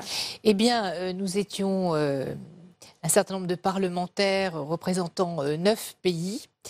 Et nous voulions entendre Mark Zuckerberg sur ce scandale Facebook Cambridge Analytica qui a révélé il y a quelques mois de cela, souvenez-vous, que des données de 87 millions d'utilisateurs de Facebook, mais pas seulement, de personnes dont les données avaient été captées indirectement, eh bien, avait été fournie à une société qui s'appelle Cambridge Analytica, qui est spécialisée dans le traitement de données et qui aide aussi à l'organisation de campagnes politiques. Donc cet immense scandale justifiait que, d'une part, le Congrès aux États-Unis, mais aussi le Parlement européen, exige l'audition de Mark Zuckerberg. Mais compte tenu des auditions, des résultats de ces auditions, pas assez approfondie et peu satisfaisante. En réalité, vu la faiblesse des réponses apportées par Mark Zuckerberg qui botte en touche sur ce sujet, il est normal que les parlements nationaux s'emparent de ce sujet. Nous représentons les habitants des différents pays et c'est cela que nous voulions faire hier, c'est l'auditionner. Ils refusent toujours toute convocation. L'auditionner surtout au lendemain d'une nouvelle enquête qui a été révélée par le New York Times le 14 novembre dernier, donc la semaine dernière, qui a démontré que Mark Zuckerberg et les patrons de Facebook étaient bien au courant avant 2016, dès 2014, qu'il y avait des problèmes sur le réseau et que les Russes intervenaient de façon assez massive. Peut-être dans la perspective de déstabiliser les élections. En tout cas, il y a un vrai sujet et nous voulions qu'ils nous rendent des comptes. Oui. Mais il n'est pas venu. Il n'est pas venu, il n'est pas venu, il ne voulait pas venir. Voilà. Le vice-président en charge des relations publiques pour l'Europe, le Moyen-Orient et l'Afrique, Richard Allen, était là. Il est venu de son propre chef, en réalité, de sa propre initiative. Il est tout de même à souligner que c'est un ancien parlementaire britannique. Je reviendrai peut-être là-dessus tout à l'heure. Et les réponses qu'il nous a données nous ont paru peu satisfaisantes face à l'immense scandale qu'est cette affaire. Pourquoi est-ce important que le Sénat français fasse partie de cette coalition? Parce que le Sénat français est le grand défenseur des libertés. Il ne vous a pas échappé que dans la récente législation, notamment s'agissant des fausses nouvelles, autrement appelées fake news, nous avons rejeté le texte français. Pourquoi nous l'avons rejeté? Parce que les réponses ne sont absolument pas à la mesure de ce qui est en train de se passer. Et d'ailleurs, la réunion de ce comité international hier avec des pays du monde entier le prouvait bien. Et ensemble, nous avons dit que c'est un niveau supranational qu'il faut trouver des solutions. C'est ce sur quoi nous nous sommes engagés à travailler. Au regard de cela, la législation franco-française semble assez fruste et ne résoudra rien en réalité. On voit bien que le phénomène est d'ampleur mondiale. Le Sénat a rejeté 2 fois cette proposition de loi du gouvernement pour lutter mondial contre les fake et news. on voit bien qu'il préoccupe désormais aujourd'hui tous les pays parce qu'il y a des dérives finalement avérées de pratiques antidémocratiques à travers la manipulation des réseaux. Et les plateformes ont finalement comment dirais-je, un rôle à jouer dans tout cela. Je rappelle que le régime des plateformes au niveau européen, c'est l'irresponsabilité totale. C'est la directive e-commerce, votée donc en 2000, et que, de par cette directive, les plateformes n'ont absolument aucun statut et responsabilité. Or, il est bien prouvé dans l'affaire Facebook Cambridge Analytica qu'il y a eu une responsabilité de Facebook. Les utilisateurs de Facebook, en tout cas, c'est 87 millions de personnes dont les données ont été aspirées et données pour être utilisées dans le cadre de campagnes électorales. Et je ne parle même pas des comptes, des faux comptes de personnes qui n'adhèrent pas à Facebook, mais qui ont vu aussi leurs données quelque part stockées et transférées. Eh bien, on voit bien qu'il y a un vrai sujet de non-maîtrise des plateformes, de tous ces sujets, en tout cas de non-responsabilisation. Donc nous proposons au Sénat de réouvrir cette directive e-commerce de 2000. C'est le sens de la proposition de résolution que j'ai déposée il y a quelques semaines pour dire c'est à travers ce biais qu'on résoudra aussi la question de la manipulation de l'information sur les réseaux, en responsabilisant les plateformes. Cette proposition de résolution, elle a été votée à l'unanimité hier par la Commission des affaires économiques, vous voyez, par un heureux hasard au moment où j'étais à Londres. Elle a été également votée à l'unanimité par la Commission des affaires européennes il y a quelques jours de cela. Elle devient donc proposition de résolution du Sénat et donc du gouvernement français, sur lequel je compte beaucoup pour faire avancer cette cause à Bruxelles. C'est bien ce que nous nous sommes dit hier. C'est que c'est à minima un niveau européen, et d'ailleurs votre reportage le prouve, la personne qui est interrogée le dit, voire à un niveau international qu'il faut régler ces questions. Parce qu'on a quand même le sentiment que c'est difficile de s'attaquer à Facebook. On rappelait, il y a plus de 2 milliards d'utilisateurs actifs. Mark Zuckerberg qui refuse par 2 fois de se rendre aux auditions, aux convocations des parlementaires britanniques et canadiens. Vous avez toujours espoir, notamment qu'il vienne en France. Il est en défaut. Et d'ailleurs, Richard Allen a quand même confié hier, il a quand même admis qu'il y avait eu des manquements suffisamment graves pour qu'il y ait une perte de confiance des utilisateurs de Facebook. Mais ce qui est grave ici, c'est que c'est une atteinte atteinte à la démocratie, au principe démocratique, quand il y a manipulation de l'information, quand le réseau contribue à faire que se diffusent des tas de fausses informations, quand il laisse finalement indirectement faire des puissances étrangères qui, par le biais de captation des données, vont pouvoir influencer les opinions. Il y a un vrai sujet éthique, et c'est ce que nous avons dit hier. Quelle est en réalité l'éthique du traitement des données? C'est ce que l'on voit aujourd'hui.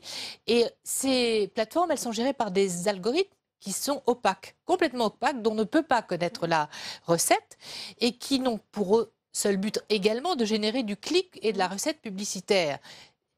Facebook, c'est tout sauf un milieu philanthropique. Ce sont des hommes d'affaires qui cherchent à gagner de l'argent.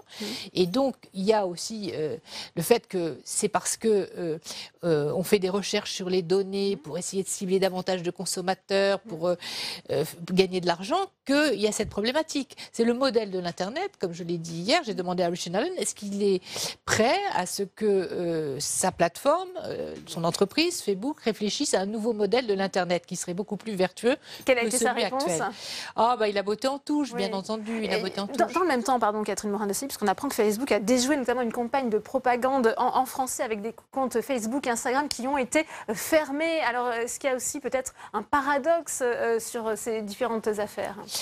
Mais il y a un paradoxe. Oui et non. Il y a quelque chose qui est évident, c'est qu'aujourd'hui, il y a des vrais comptes avec des données que nous mettons quand nous avons un compte sur Facebook, qui parfois sont réutilisés à notre insu, ça a été prouvé, mais il y a aussi ce qu'on appelle des shadow profiles, c'est-à-dire des profils qui ne correspondent pas directement à des internautes et des personnes vivantes en réalité. Et tout ce trafic de données a généré bien sûr cette exigence de retirer aussi certains comptes. Il y a quand même une régulation donc, de Facebook en interne. Il y a une régulation, mais encore une fois, c'est ce que j'ai dit à Richard Allen hier, il s'est vanté d'une nouvelle coopération. Tant mieux, c'était un minimum tout de même, cette tentative d'autorégulation. Mais on sait bien qu'elle est arrivée contrainte et forcée. Ce sont les scandales qui d'abord ont fait diviser aussi en bourse Facebook, perdre un certain nombre d'actionnaires, parce qu'il y a une perte de confiance dans le système. Donc c'est sous cette pression-là aussi que l'entreprise réagit et qui cherche la main sur le cœur à dire « Ah bah oui, il y a eu un problème, on le reconnaît, mais on va faire mieux, on va essayer de collaborer, etc. » C'est sous la pression que ça se fait.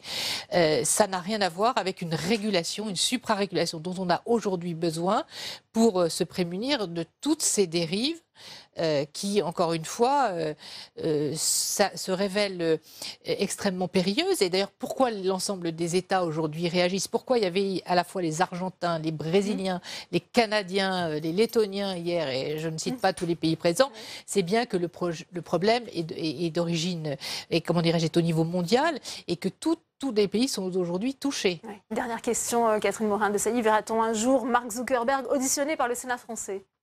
Je l'espère bien. Et d'ailleurs, si j'ai rejoint aussi cette réflexion interparlementaire de plusieurs pays, c'est bien pour qu'ensemble on puisse faire pression pour qu'ils répondent aux différents parlements nationaux.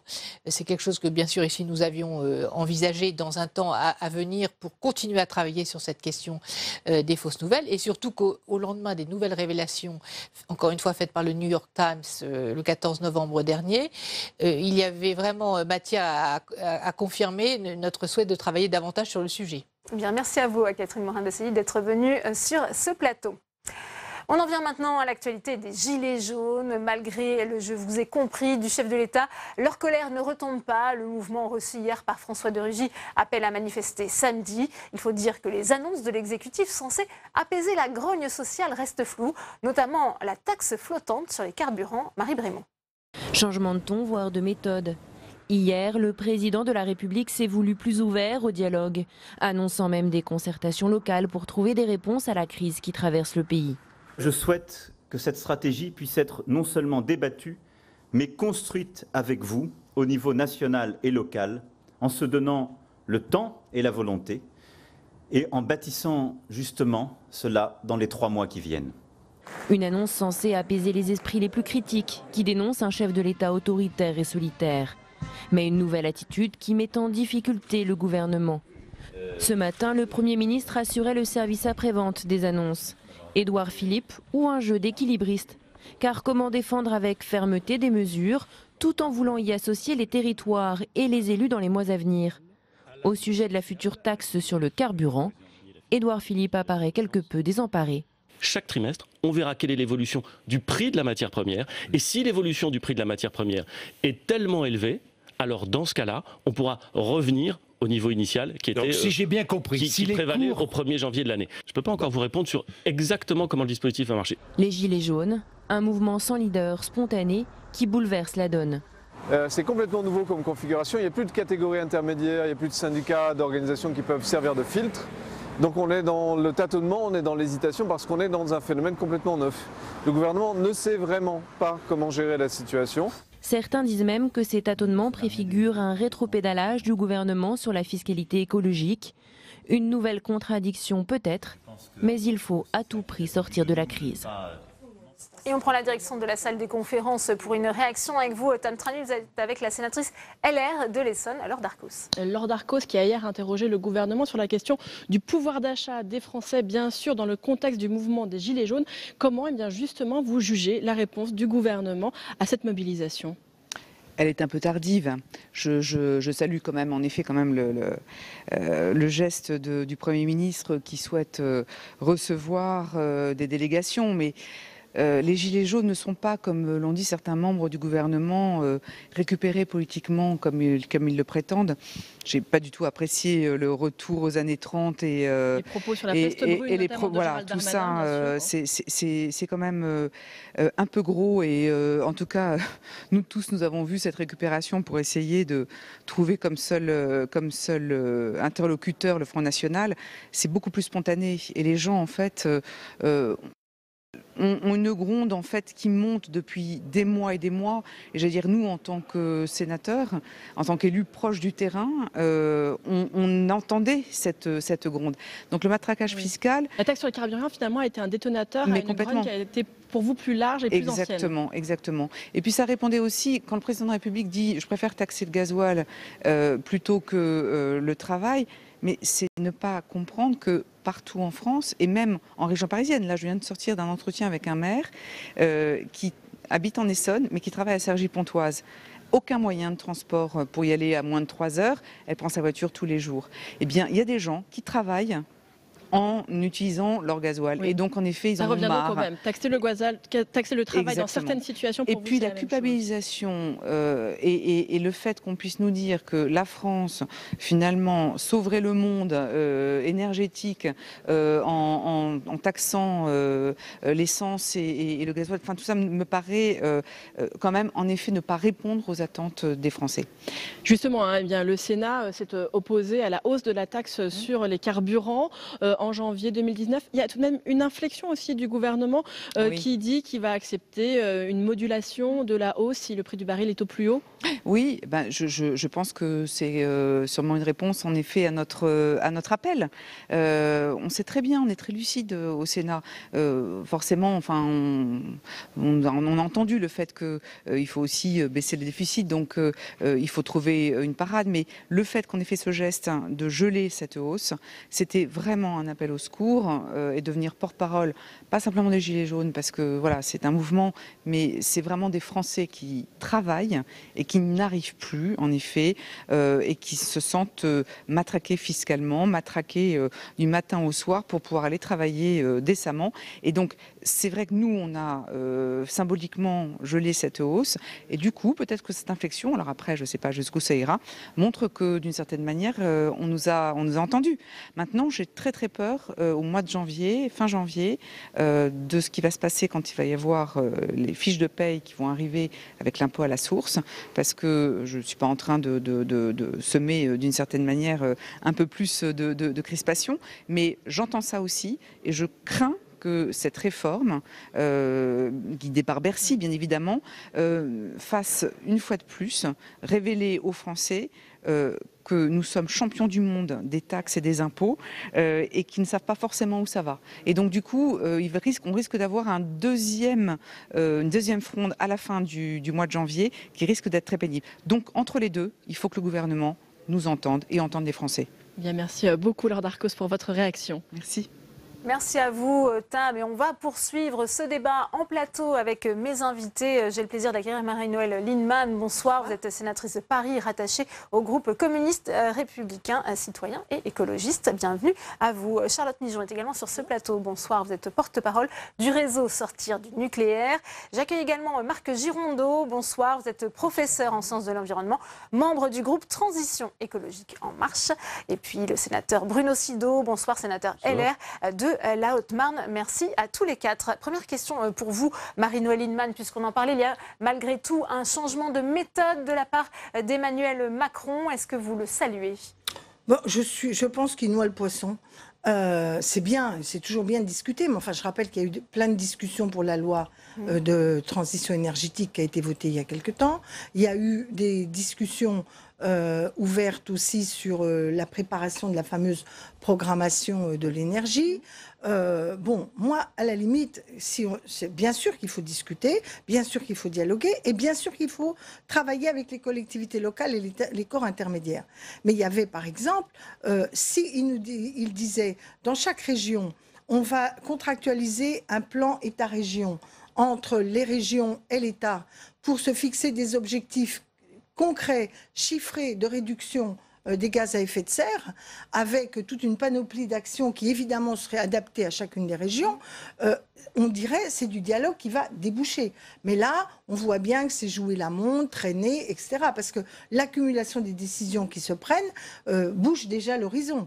L'horizon du pouvoir d'achat de nos concitoyens qui se sont mobilisés, gilets jaunes ou pas gilets jaunes, ceux qui les soutiennent, une grande masse de Français n'arrivent pas à finir leur fin de mois et ont des problèmes de pouvoir d'achat. Or, il annonce qu'il ne bougera pas les taxes. On pourra revenir sur la fameuse TIPP flottante, mais ça ne réglera pas les problèmes de pouvoir d'achat. Et deuxièmement, il annonce aujourd'hui pas de coup de pouce au SMIC. Bon, alors voilà. Alors de l'autre côté, ça ne répond pas, et là on en discutera, à la hauteur des enjeux de réduction du gaz à effet de serre, ni sur les choix énergétiques, ni sur les économies d'énergie. On va faire réagir Bruno Sido. On a entendu Emmanuel Macron hier parler de fin de mois et de fin du monde. Est-ce qu'on peut s'occuper des deux à la fois, selon vous? Écoutez, avant de parler de la fin du monde, il faudrait parler effectivement des fins de mois. Moi, je connais des personnes qui font 100 km par jour pour aller travailler et gagner le SMIC. Et par conséquent, c'est un réel problème et on comprend bien que ce problème de taxes sur les carburants était un détonateur. Le fond du problème, il est non pas ailleurs, mais il est également sur d'autres sujets. Bon, il est vrai que le réchauffement climatique, c'est un problème très sérieux, mais il n'est pas nécessaire, de mon point de vue, de se précipiter. Quand même, le dégagement de CO2, il est mondial. Il faut quand même se rappeler un chiffre, je n'aime pas beaucoup les chiffres, mais un chiffre. Chine plus États-Unis, c'est les 2/3 du CO2 émis. Chine plus États-Unis. La France, là-dedans, je crois que c'est 1% ou quelque chose comme ça. Enfin, vous nous en direz plus, probablement. Mais donc, il n'y a aucune précipitation à avoir. Et augmenter les taxes, alors même que les Français sont en difficulté, surtout ceux qui ont des bas salaires, je pense que la stratégie n'est pas très bonne.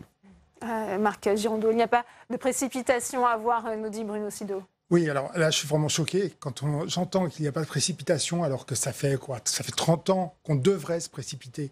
Donc non, là, je ne peux pas entendre ça, c'est pas possible. Il y a une urgence. L'urgence, on la connaît depuis très longtemps. L'urgence, c'est effectivement les gaz à effet de serre, qui a toute une série de conséquences qui sont bonnes pour l'économie, qui sont bonnes pour toute une série de choses. L'augmentation de la taxe carbone qui déclenche le mouvement qu'on a vu en ce moment, c'est quelque chose qui est dans les circuits depuis à peu près plus de 10 ans. Je n'ai plus la date exacte, mais donc il faut qu'on aille vers ça. Et dire qu'il n'y a pas d'urgence, non, là c'est vraiment pas possible. Lisez le rapport hier. Je n'ai pas dit qu'il n'y avait pas d'urgence, il ne fallait pas se précipiter. Alors, votre réaction, Charlotte Mijon, justement, au contraire, vous dites qu'il y a urgence? Oui, il y a une urgence écologique et l'urgence, elle est double du point de vue dans lequel je me place et donc plus général, on va dire. L'urgence, elle est climatique et l'urgence, elle est aussi du point de vue de la sûreté. Pour replacer ça sur le terrain du nucléaire, qui est mon sujet, ce qu'a proposé Emmanuel Macron ne permet pas de répondre aux enjeux climatiques et ne répond pas non plus à l'enjeu de la sûreté et à l'enjeu du vieillissement des réacteurs. Ce qu'il faut quand même voir, c'est que que ce que nous propose Emmanuel Macron consiste ni plus ni moins à acter la prolongation au-delà de 50 ans de fonctionnement d'une vingtaine de réacteurs nucléaires, chose à laquelle les citoyens sont d'ailleurs opposés. Ils l'ont exprimé lors des débats sur la programmation pluriannuelle de l'énergie.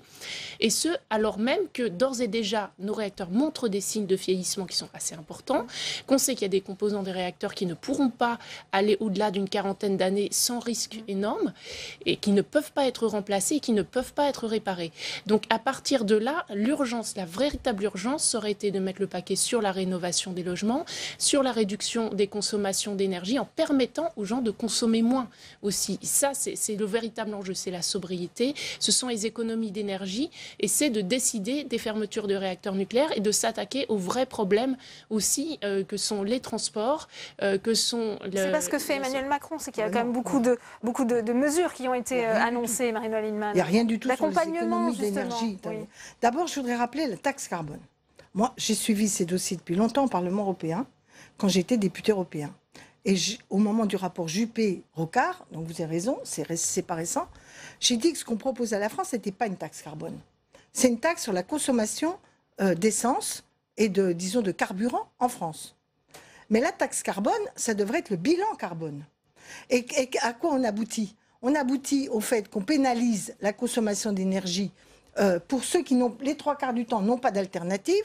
Je vous rappelle que ça fait 30 ans que le prix de l'essence augmente.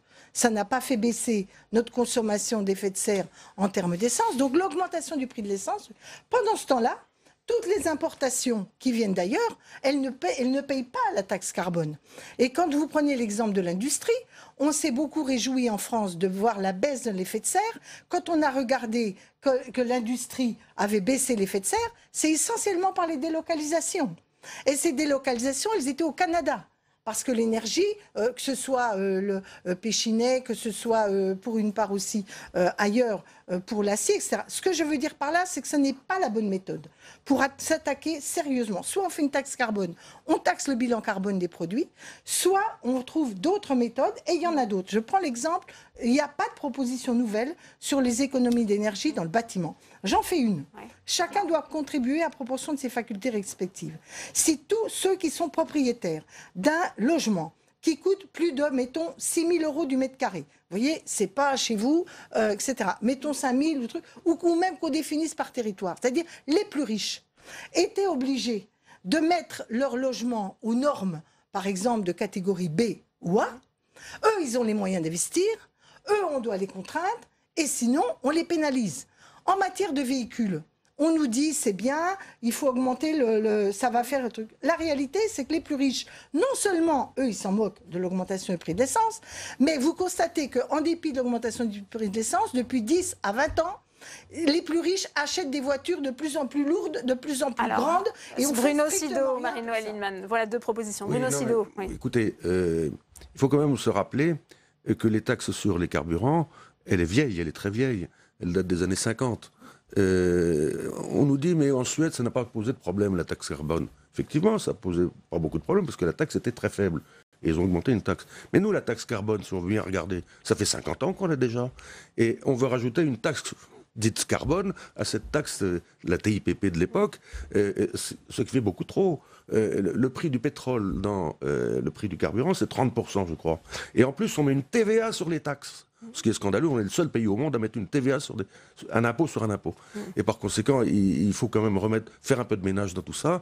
Le carburant devient trop cher. En milieu rural, la voiture, c'est un pensez-vous justement, Bruno travail. Sido, de cette nouvelle taxe flottante? Les contours sont encore assez flous. Justement, c'est la proposition du gouvernement pour moduler le prix de l'essence. On l'a déjà vu, cette taxe flottante, puisque M. Jospin avait lancé cette affaire-là. Je crois que ça n'a pas très bien marché. Mais bon, ça a été arrêté, je ne sais pas pourquoi. Et aujourd'hui, on veut remettre en route cette proposition. Nous, on avait fait une autre proposition, nous les Républicains, c'est un moratoire sur la taxe. Pour discuter, voire faire une table ronde et essayer de sortir de cette impasse dans laquelle nous sommes actuellement. Et ensuite, on verra bien. Effectivement, alors, en même temps, on veut fermer le réacteur nucléaire, oui. Alors, écoutez, franchement, c'est quand même une énergie qui est à peu près décarbonée. pas complètement, à peu près. Hein. Et on ne peut pas sortir de cela. Et on l'a démontré d'ailleurs à l'Office parlementaire pour l'évaluation des choix scientifiques et technologiques. Nous avons pondu un rapport avec M. Bataille, avec M. Biraud et moi-même, qui démontre. Vous êtes tous très pro-nucléaire, hein, les rapporteurs. Là. Peut-être, mais enfin, il y avait un socialiste. Oui, il était hyper nucléaire. Qui démontre, mais non, mais personne ne l'a contesté, qui démontre qu'on ne peut pas sortir. Non, ce rapport, personne ne l'a contesté, et qu'on ne peut pas sortir, on le démontre, qu'on ne peut pas sortir comme ça du nucléaire. Et d'ailleurs, M. Macron est en train de s'en apercevoir. Personne ne veut sortir comme ça. Hein. Oui. Jamais il a été dit. Marc Girondeau peut-être et Charlotte Mijon. Oui. Le nucléaire. Charlotte Mijon, ensuite je donne la parole. Le nucléaire, c'est pas comme l'eau qu'on boit ou l'air qu'on respire, on peut s'en passer, c'est une technologie, on peut en sortir de manière programmée, il faut arrêter de dire on ne peut pas en sortir. Non, on peut en sortir comme ça, c'est tout ce que je veux dire. Oui, mais à force de dire on ne peut pas en sortir comme ça, c'est la prophétie autoréalisatrice. C'est-à-dire que concrètement, il n'y a rien de fait, pendant ce temps-là, les centrales vieillissent, et pendant ce temps-là, on dit « Ah, mais on ne peut pas sortir, vous voyez, les énergies renouvelables ne sont pas à la hauteur ». Ce qui se passe actuellement, c'est que finalement, EDF pousse pour imposer son modèle où on prolonge à l'extrême les centrales nucléaires, ce qui va coûter extrêmement cher aux Français, parce que ça veut dire des travaux extrêmement lourds, ce qui va représenter en termes de sûreté, un poids extrêmement lourd également, un risque d'accident accru. Et pendant ce temps-là, on fait ça avec la bénédiction du gouvernement qui accepte tout ce que lui dit EDF et présente ça comme un plan ambitieux et pragmatique. On ne peut pas accepter ça. On ne peut pas accepter ça parce que ce sont les Français qui vont payer la facture. Marc Girondeau. Alors, bon, je vous rejoins sur le fait qu'on peut en sortir, mais sur le long terme. On ne sera peut-être pas exactement d'accord sur la notion du long terme, mais je pense qu'effectivement, on a de tels enjeux en termes de gestion des déchets que de toute façon, il faudra un jour qu'on en sorte. Par contre, je voudrais rebondir sur ce que vous disiez, Madame Lienemann, par rapport donc, il y a deux objectifs dans la PPE qui a été décrite hier. Un premier objectif, c'est la réduction justement de la consommation. Il y a toute une série de mesures pour le bâtiment. Si. Elles existent déjà. Je m'excuse, je les connais bien. Elles existent toutes déjà. Elles ne marchent pas suffisamment. Il en faut des nouvelles. Et là, il n'y en a aucune. Pourquoi il n'y en a aucune? Parce qu'il faut de l'argent. Et qu'il n'y a pas d'argent qui est mis sur la table. Et comme le dit madame, par contre, on va trouver de l'argent pour le grand carénage, c'est-à-dire un immense investissement pour prolonger le nucléaire. Marc Girondeau. Alors, sur le grand carénage, malheureusement, on est obligé, effectivement. Bon, après, on peut ne pas être d'accord. Effectivement, je pense qu'on est obligé parce qu'il n'y a rien qui a été fait suffisamment rapidement. Et aussi, d'un point de vue technique, au niveau énergie renouvelable, on a fait des progrès très rapides ces dernières années. On aurait pu penser qu'on pouvait aller plus vite s'il y avait eu un investissement. L'investissement n'a pas été fait. On a pris beaucoup de retard.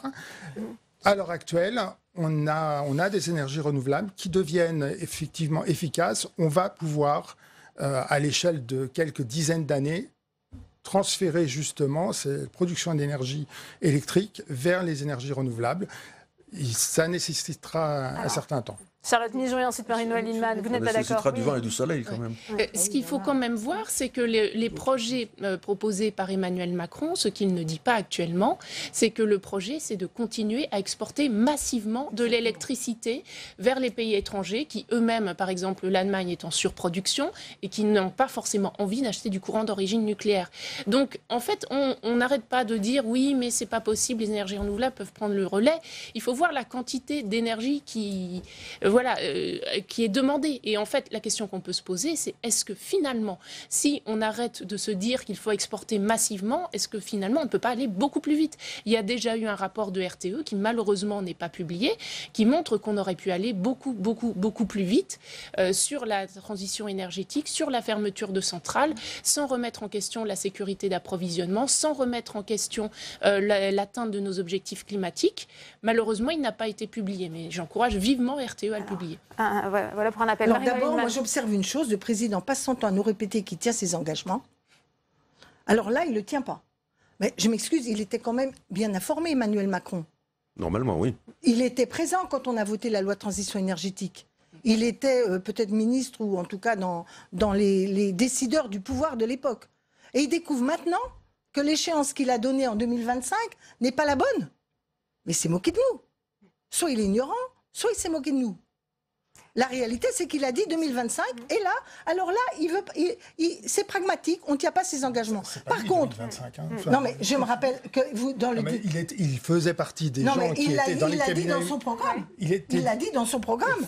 Quand il a répondu... C'était Ségolène Royal qui était pendant le justement ministre à programme, il a écrit aux ONG qui tenaient cet engagement de 50% en 2025. C'était pas l'arrêt, c'était les 50%. Voilà. On sait que Nicolas Hulot avait reconnu que ce c'était pas possible comme objectif. Mais non, mais d'accord, mais il l'a dit. Donc s'il ne savait pas que c'était pas possible, ça commence à être dangereux. Par contre, il n'a jamais dit qu'il allait augmenter massivement le prix de l'essence. Jamais. Il a parlé de convergence. Bah, je m'excuse, là, ça augmente fortement. Et il a parlé de convergence, il n'a pas dit à quel rythme. Parce que la décision a été prise. Donc la réalité, c'est que quand ça l'arrange, quand il répond au lobby, alors là, les engagements, il faut être pragmatique. Et puis quand il s'agit de tenir compte de la demande des Français, alors là, les engagements, il faut être ferme dans ses bottes. Parce qu'on arrive bientôt au terme de ce débat.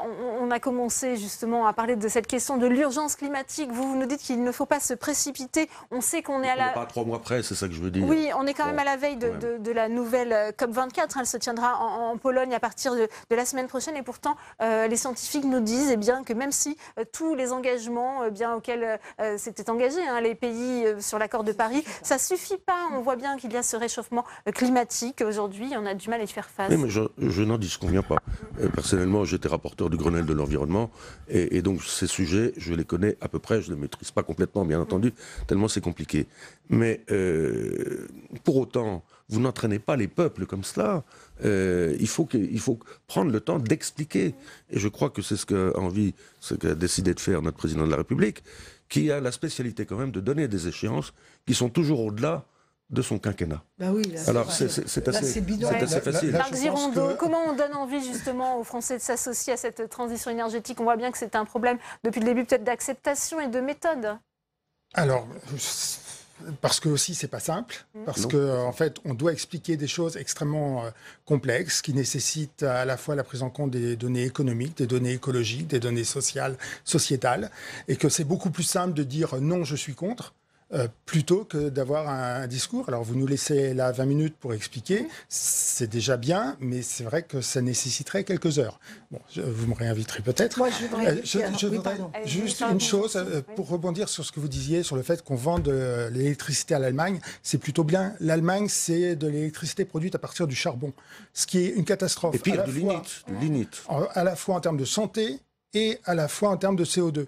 Donc, si par une Europe de l'énergie, on arrive justement à aider des pays à justement sortir de ces productions énergétiques qui sont une catastrophe, c'est plutôt bien. Donc ça, je suis plutôt d'accord. Rapidement, et Marie-Noëlle Lienemann pour conclure. On dit, est-ce que les Français sont prêts pour la transition énergétique? Moi, je crois qu'une grande partie d'entre eux sont prêts. Et la question, c'est est-ce que finalement, on leur donne les moyens de le faire? C'est-à-dire, est-ce qu'on crée les structures, est-ce qu'on crée les changements structurels et institutionnels pour que cette transition soit possible, au lieu de toujours tout faire reposer sur l'individu? Par exemple, des mesures concrètes pour diminuer les consommations des logements, des mesures pour réorganiser l'espace de manière à utiliser moins sa voiture plutôt que de dire « Ah, mais il y aura qu'à utiliser la voiture électrique ». C'est de ça qu'il s'agit. Ça, c'est facile en ville. C'est de ça qu'il s'agit et c'est possible, même, je veux dire, même en Allemagne, même en Autriche, en Italie, on a réhabilité des petites lignes de chemin de fer et ça marche très bien. Ça fera partie certainement des enjeux de la future loi mobilité. Une proposition concrète, 3 milliards de l'ISF, on restaure l'ISF et on met ces 3 milliards en investissement collectif. C'est le débat qui est en train de monter. Merci beaucoup. Merci à tous les 4 d'être venus sur ce plateau. Alors avant de se quitter, on va retourner dans l'hémicycle où Alexandre Poussard suit pour nous les débats autour du projet de loi de finances. Et Alexandre, les discussions se poursuivent notamment sur cette question des impôts sur les revenus immobiliers. Oui Delphine, les sénateurs débattent de l'imposition des revenus immobiliers et il a été évoqué finalement la mesure phare du budget de l'an dernier, la création du prélèvement forfaitaire unique de 30% de l'impôt sur les sociétés, et les sénateurs de droite et du centre demandent la même chose pour les revenus de l'immobilier, car selon eux, les revenus de l'immobilier font partie, au même titre que les revenus des sociétés, de l'économie, et donc il ne faut pas stigmatiser le secteur économique de l'immobilier. Écoutez le rapporteur général du budget, Albéric de Montgolfier, sur ce point. Si vous êtes en bitcoin, en actions chinoises, vous n'avez aucune imposition du capital. Si vous êtes simplement placé appartement, si vous avez des usines, si vous avez des commerces, eh bien vous êtes taxé. Bon, la théorie du ruissellement, elle atteint ses limites. Ça, il faudra me l'expliquer sur le plan de la logique économique. Considérer que l'immobilier est un actif improductif, c'est simplement une folie économique. Voilà. Donc très bien. Donc on a plus intérêt, les Français, je le dis fièrement devant le gouvernement, ont plus intérêt à investir en diamants, en or, en montres de luxe, en bitcoin, qu'investir en immobilier. C'est la réalité de ce que veut le gouvernement. Bon, mais pardon. Alors, pardon. Mais voilà, s'ils ont dit. Mais je ne regarde pas les gilets jaunes, je dis les choses telles qu'elles sont. Je regarde la réalité du système d'imposition tel que veut le gouvernement et qui est assez contestable.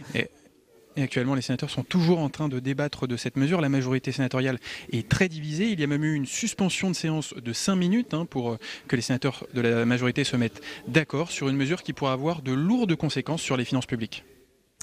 Merci à vous Alexandre, c'est la fin de cette édition. Merci à vous de l'avoir suivi. À 18h30, ne manquez pas votre émission On va plus loin, présentée par Rebecca Fitoussi. Très bonne suite des programmes sur Public Sénat et à demain.